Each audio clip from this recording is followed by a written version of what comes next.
Let's do this. Joe, tell me who this is that we are sitting with while we wait for Doro to show up. Dee. That's correct. Drummer of Doro and Britny Fox. Yeah. So we're I remember Britny Fox. Yes, I remember Britny Fox. We were just trying to flesh out when the last time you played Rochester was. Yeah, and well, those are the kinds of questions I can't answer because I can't fucking remember. Few of us can. I'm sure it was 88 and maybe possibly again in 92. We did a pretty extensive like van tour in the clubs. So I don't know what was up here at that time. Penny Arcade. Yep. Yeah. Rings a bell, but I'd have to go back through my archives deep in my brain and try to figure that one out. Definitely if it was Rat and Kicks, I was there. Yeah. War Memorial. I played there twice. Actually, I was in, before Britny, I was in the band Wasted with the ex-members of UFO. Yeah. Okay. Played there with Iron Maiden in '87. I was probably at that show too. Yeah. See, I saw Wasted in '84 when Ozzy. Ozzy. Yeah. Yep. Yeah, I joined after that. Yep. It was my first concert, in fact. Yeah. That was quite the tour to start a concert-going career. Yeah, that's a good one. Good one. Motley Crue. Right. Wasted. Oh yeah. So it's been one date. How's the tour been going for you? It's great, man. So fortunately, we're last night was El Rosa Villa. yeah. Yep. A little, you know, melancholy, sad type of, you know, memory of that fateful fucking evening that, you know, you usually go to a place. Yeah, that was the place, right?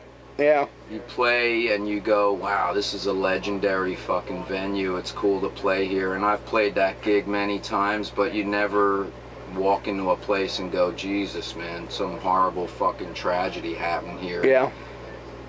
So, you know, you're trying to do your thing, but you're thinking of that, and that just kind of all kinds of shit runs through your head when you're thinking those thoughts. But, you know, it's just fucking sad, man, that the world we live in can be so fucked and dangerous and, you know, at times, you know? We're all just wanting to have fun and fucking listen to music, and now we can't even, we have concerts being targeted, you know, and shit. You're in a spot where you think, you know, you're safe, you're going to have a good time, and then the place you go to let go of all the bullshit, and then you end up even in deeper bullshit just from that. But, you know, on a good note, we had a good gig. Crowd was fucking great. Very thankful. I mean, it's get a lot of hardcore fans that you know, have been waiting and waiting patiently for us to come around. And even on this tour, it's a small run.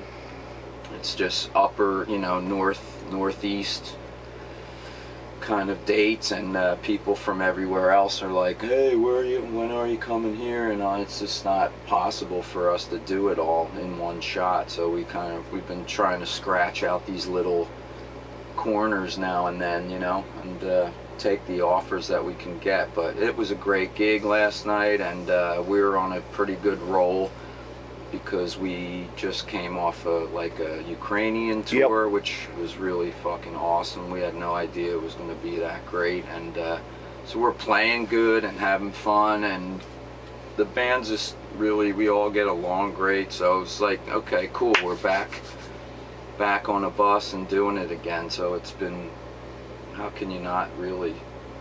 The last time you played here was a blizzard. Right.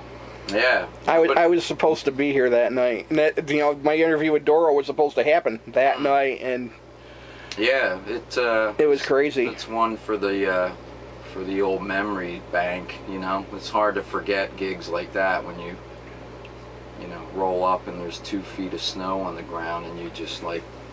I remember that week because it had been cold but sunny, you know. It wasn't a lot of snow up until that day, and I got out of work at like 2 o'clock, and by 2:30 I couldn't see the apartment across the road from me. Yeah, like, it was pretty nasty, but, you know, promoter was like, let's do it, you know, we'll keep a positive outlook and see who shows up, and, you know, because we couldn't reschedule, we weren't really going to be around Right. long enough to do it. So, yeah. Good old upstate New York weather. Right. Can't tell what it's going to do from one day to the next. Yeah, coming here, everybody was like, "Is that the place we were at with the blizzard?" The bus was like stuck in the front of the, front of the venue, but. So what's going on with the other band? Britny? Yeah. Britny Fox is reformed. It's almost like a year and a half or 2 years by now. But it's a building process again because we've been away for so long. There's been many bogus attempts and false starts and over the years, and just no real productive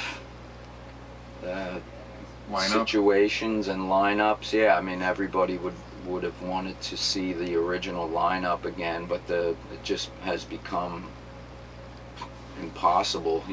Michael Kelly Smith, our guitar player, doesn't want to tour anymore, and Dean Davidson, the original singer, made his mind up years ago when he first left the band that he wanted nothing to do with it. He's got a solo career, and yeah, so we tried, and one time in '07, Billy Childs, the bass player, put a version together of his own, which was, they went out and did some gigs and just trying to keep the name out there, and then that kind of like fizzled out after a while, and nothing happened for quite some time.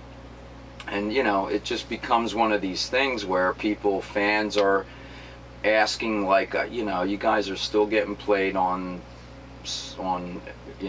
Sirius or whatever, yeah, occasionally, or on VH1 Classic. You see Girl School or something once in a while. Like, what are you guys doing?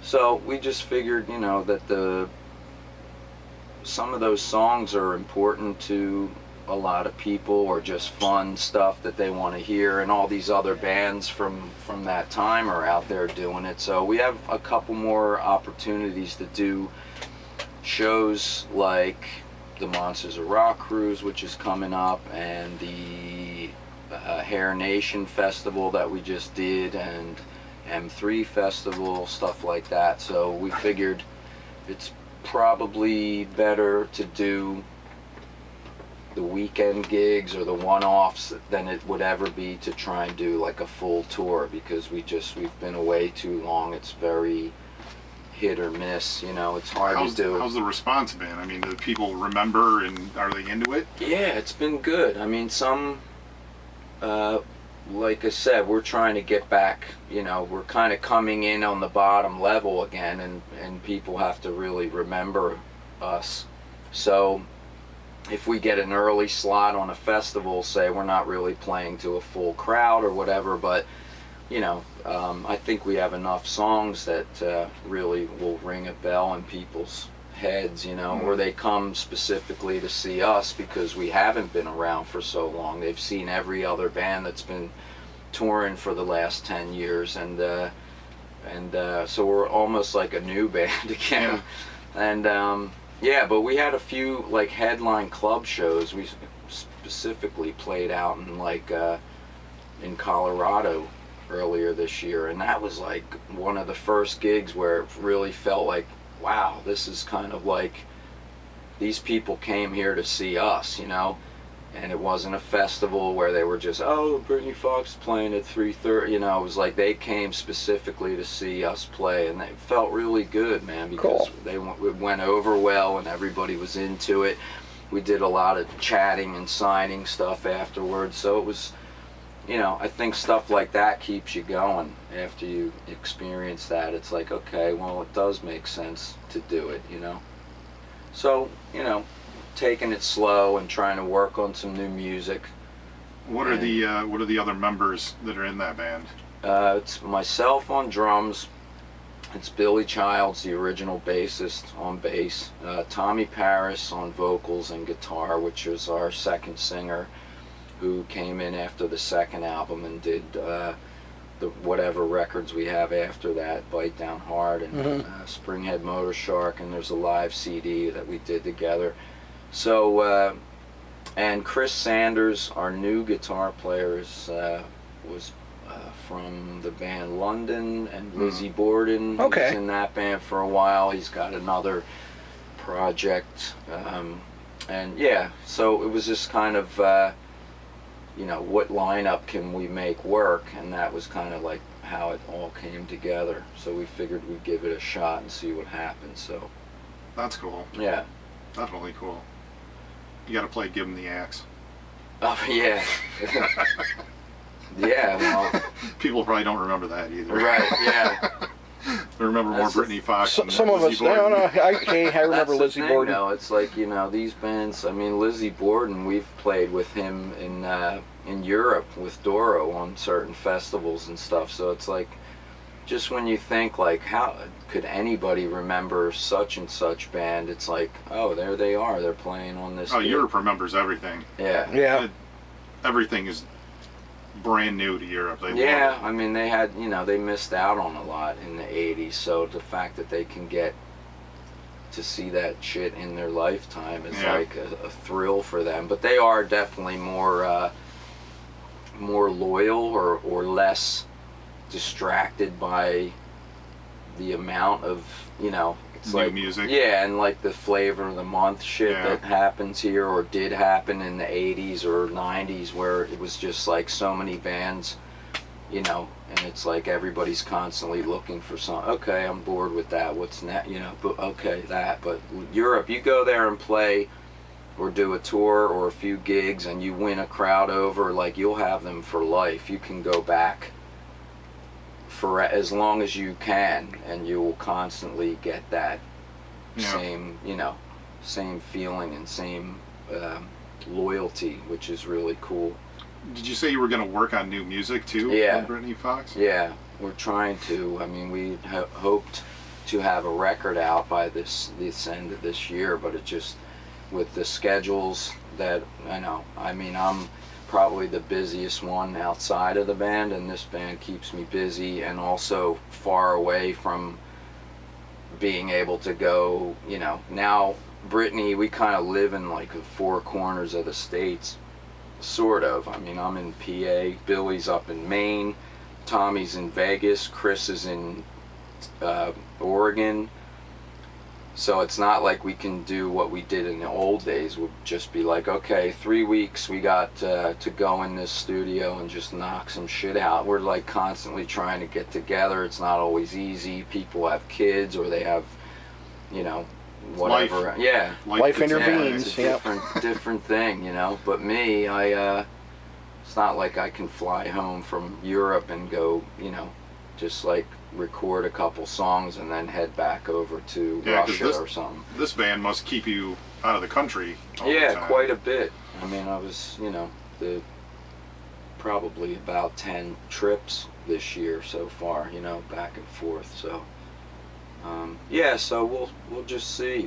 We're kind of testing the waters, even though it's, you know, it's been so long, you know. We don't have like that much time left to do it, but I figure, you know, it's going to be a self-produced thing without a label. Just put it out as your own imprint. We haven't really decided yet. We had a couple offers from, you know, some indie labels, smaller stuff, and it's like, do we want to do that? You know, give everything away to them and then have nothing, or just like try to do it yourself and at least hold on to stuff? And does it even make sense? Who's going to buy it? What, blah, blah, blah, blah. So by the time you consider all those options, it's like, man, your head's spinning. But yeah, because the business is a lot different now than it used to be. Yeah, it's pretty much a free-for-all. So I think whatever feels good to us when we're finally ready to release something, we'll probably just take that option and do it and just try it out, you know. Maybe do it on our own and see, is it worth it, or does it work?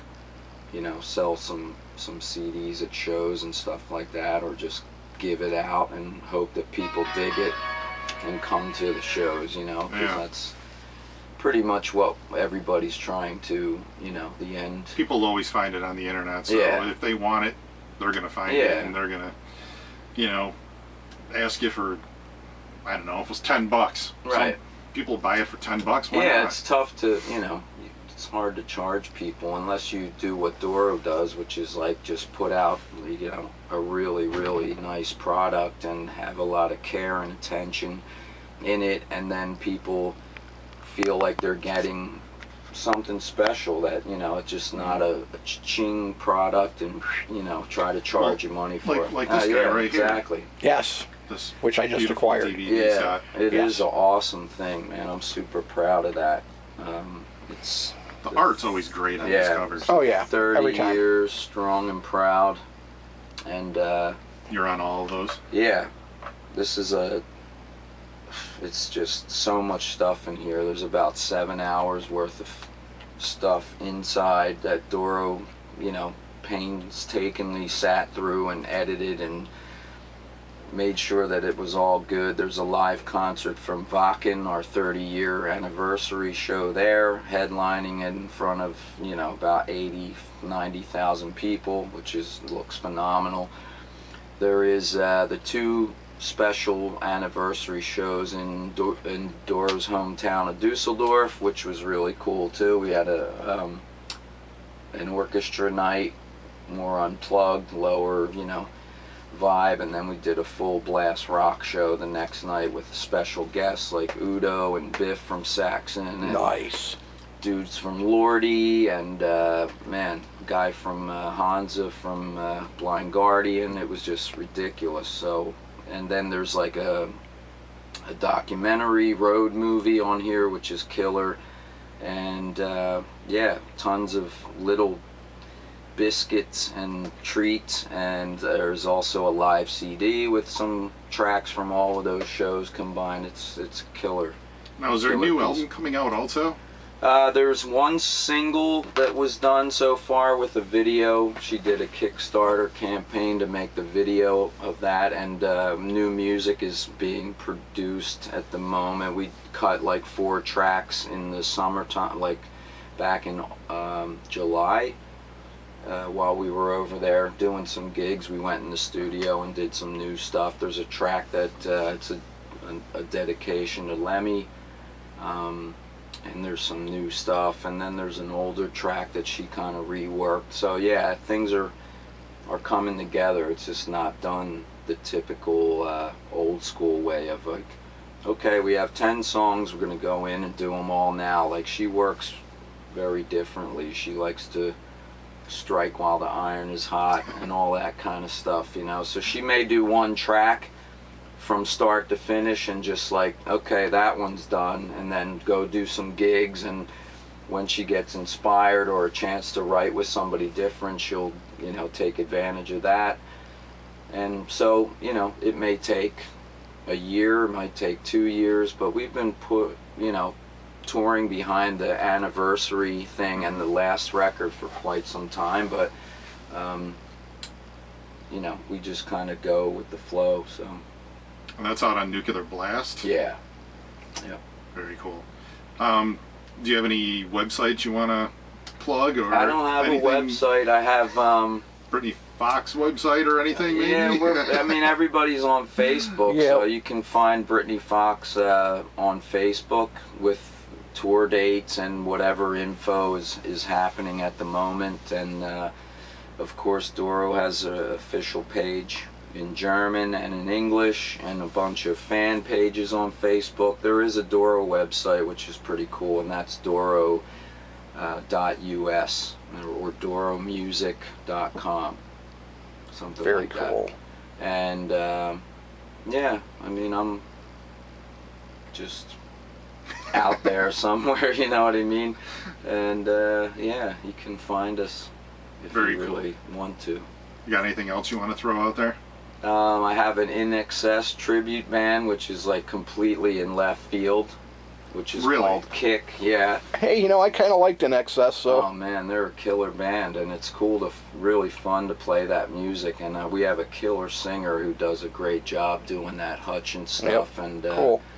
so we play from time to time. We have some gigs in October because I have off from the other 2 bands, and yeah, I have an 80s tribute called Headbangers Ball, which we play also from time to time, but we do all the stuff like, you know, Scorpions, Motley Crue, you know, Twisted Sister, Quiet Riot, all the classic 80s Any Britny stuff. Fox? Actually, we have a girl singer who's kick-ass. She does Dio and stuff fucking great, but Britny Fox stuff is like, whoa.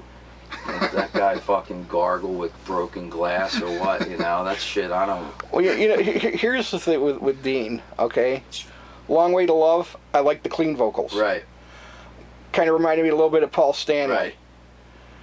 And then when he got into the higher screechy range, it's when it was like, A bit much. sorry, Right. nails on a chalkboard, but, Yeah, it was tough to take, you know, but at the time it was, you know... People liked it, though. Yeah, they were down with it, without a those doubt. songs were written without any, you know, I mean, they just kind of... The guy was, you know, had some good ideas, you know. It's a shame that he created something that he didn't want to stick with, you know. Right. I got the feeling like, okay, well, you created this monster and now you want to fucking, you know, put it down. But it's like, you know, sometimes you got to be loyal to your, you know, your fan base, and, you know, you can't really come out and say this is what we're all about and then on the next record say, well, that was just what we were about last year. It's like, you know, people really, not that they want to hear the same thing over and over again, but I as a fan, if I like a band, I want to hear that band do what they do best. I don't want to hear them try to be Bon Jovi, or if it's this one trying to be that. You know, everybody should have their individual style or sound, which is what sets them apart in the beginning anyway. I mean, Britny Fox came out at a time when there was like a billion bands doing the same thing, but we had just a little bit more of a, you know, just a little left turn there where, you know, we were a little bit heavier than some of the other bands, and we had like the vocal thing. And there definitely was catchy songs. Yeah. Oh, yeah, without a doubt. Yeah, so, you know, that's why I feel that those songs should still be played by somebody, and hopefully it's going to be some of the people that had something to do with it in the beginning. If the guy that started the band doesn't want anything to do with it, it's like, you know, just because you have a bad kid or a, you know, you're gonna kick him out the fucking house and like never talk to him again. You know, it's like, look, that's your thing, man. You have to nurture it, and if people want to hear it, want to see it, you know, you owe it to the fans to give it to them, you know, as long as they want it, and if they don't, then, you know, then you move on.